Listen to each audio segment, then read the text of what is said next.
This is the VOA Special English Economics Report. The best example of something is often called the gold standard. It sets the standard against which other things are measured.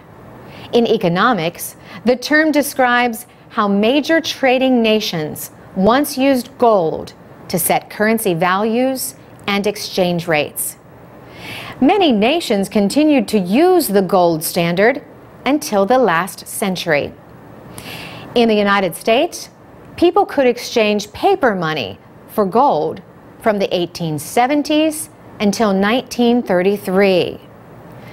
Then President Richard Nixon finally disconnected the dollar from the value of gold in 1971. From time to time, some politicians call for a return to the gold standard. But in 1978, the International Monetary Fund ended an official gold price.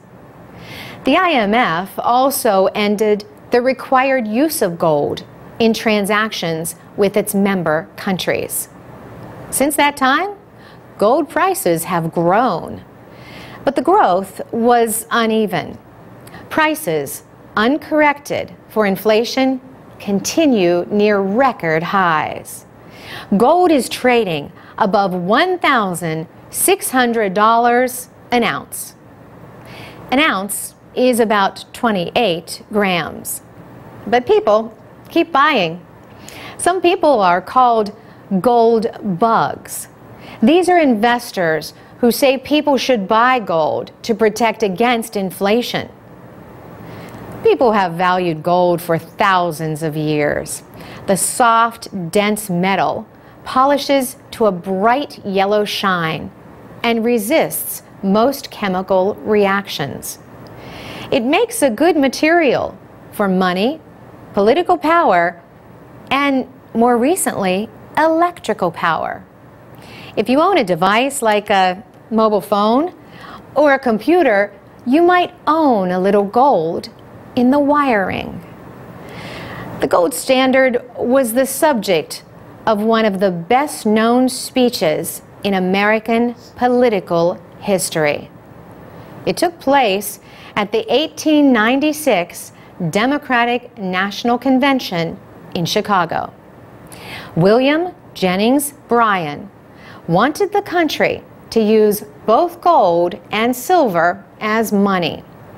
The idea was to devalue the dollar and make it easier for farmers to pay their debts.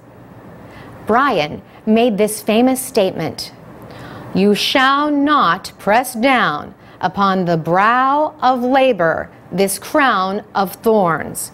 You shall not crucify mankind upon a cross of gold."